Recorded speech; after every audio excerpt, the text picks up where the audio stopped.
Hello, నమస్కారం అండి రేవంత్ రెడ్డి గారు. నమస్తే అండి, నేను రేవంత్ రెడ్డిని. కోర్టు ఇచ్చిన నిర్ణయానికి అనుకూలంగా ఏ రాజకీయ పార్టీలైనా ఎవరైనా కానీ దానికి అనుకూలంగా పాటించాల్సిందే.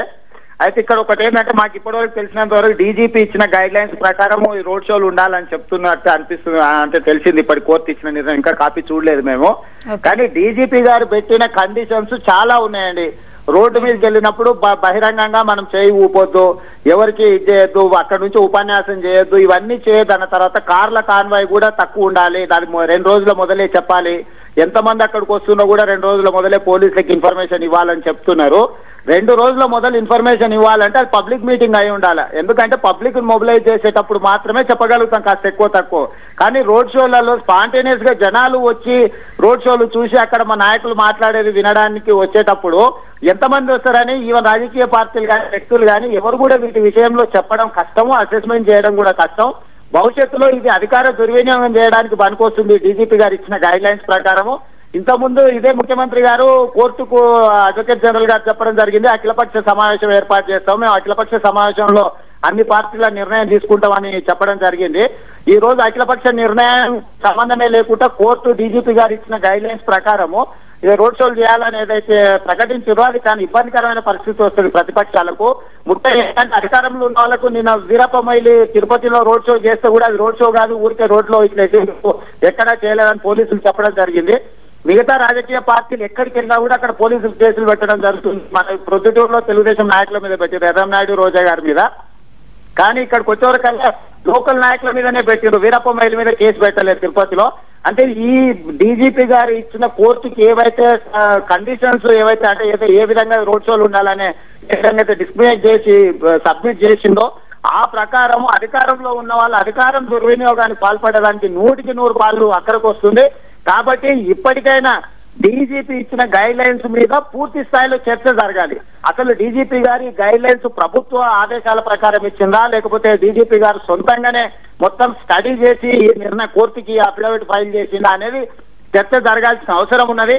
భవిష్యత్తులో దీనికి ఒక మెకానిజం అవసరం పడుతుంది. ఎందుకంటే రోడ్ షోలు ఏ విధంగా జరుగుతున్నాయని పోలీసు అధికారుల మీద ఆధారపడితే స్థానికంగా వాళ్ళ మీద అధికారంలో ఉండే వాళ్ళ ఒత్తిడి ఉంటుంది, వాళ్ళ కేసులను నీరుగార్చే అవకాశం ఉంటుంది. కాబట్టి ఈ రోడ్ షోల మీద ప్రత్యేకమైన ఇన్ఫ్రాస్ట్రక్చర్ ప్రభుత్వం ఏర్పాటు చేస్తే తప్ప న్యాయం జరగని పరిస్థితి ఉంటుంది. ఏదేమైనప్పటికీ కూడా కోర్టు ఇచ్చిన నిర్ణయానికి రాజకీయ పార్టీగా తెలుగుదేశం పార్టీ తప్పకుండా కట్టుబడి ఉంటుంది. దీని ప్రభుత్వం ఎక్కడైనా తప్పిదాలు చేస్తే అధికార దుర్వినియోగం చేస్తే తప్పకుండా వాటి మీద మేము మళ్ళీ కోర్టుకు వెళ్ళి విన్నవించుకోవడం జరుగుతుంది. కోర్టు ఆదేశాల ప్రకారం భవిష్యత్తులో మా కార్యక్రమాలు కూడా మేము చేపడతామండి. అయితే రేవంత్ రెడ్డి గారు, ఈ నిబంధనల వలన రోడ్ షోలు సరిగా సాగవని మీరు అభిప్రాయాన్ని వ్యక్తం చేస్తున్నారు. అయితే దీనిపై మీరు మరిన్ని మార్గదర్శకాలు మార్చమని మీరు ఏమైనా కోరే ఉన్నాయా? ఇప్పుడు ఖచ్చితంగా, ఎందుకంటే ఇదే అడ్వకేట్ జనరల్ గారు మేము అఖిలపక్షం సమావేశం ఏర్పాటు చేసి ముఖ్యమంత్రి అని కోర్టుకి చెప్పడం జరిగింది.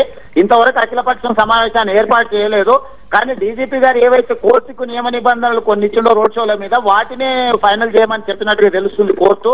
కాబట్టి అఖిలపక్ష సమావేశాన్ని ఏర్పాటు చేయకుండా రోడ్ షోలు ఏ విధంగా ఉండాలనేది డీజీపీ గారు నిర్ణయించి పెట్టడం వల్ల డీజీపీ గారి నిర్ణయాలు కొన్ని మిగతా రాజకీయ పార్టీలకు ఇబ్బందికరమైన పరిస్థితి వస్తుంది. అధికారంలో ఉండే వాళ్ళు ఇప్పటికే అధికార దుర్వినియోగం విచ్చలవిడిగా చేస్తున్నారు రాష్ట్రం మొత్తం మీద. రేపు భవిష్యత్తులో కూడా రోడ్ షోల పేరు మీద ఈ లిమిటేషన్స్ ఎప్పుడైతే పెట్టినరో ప్రతిపక్షాల మీద ఒత్తిడి పెరుగుతుంది. వాళ్ళ రోడ్ షోల మీద ప్రతి పెద్ద నాయకుడి మీద కేసులు పెడతారు, వాళ్ళు మాత్రం వాళ్ళ ఇష్టానుసారంగా చేసుకునే అవకాశం ఉంటుంది. కాబట్టి ఇప్పటికైనా ముఖ్యమంత్రి గారి చిత్తశుద్ధితో అన్ని రాజకీయ పక్షాలను అందరినీ పిలిచి సమావేశం చేసి డీజీపీ గారు ఇచ్చిన గైడ్ లైన్స్ మీద చర్చ జరగాలి. ఎందుకంటే కోర్టు ఆల్రెడీ నిర్ణయం ప్రకటించలేదు కాబట్టి వాటిని మనం రివ్యూ చేసే పరిస్థితి లేదు.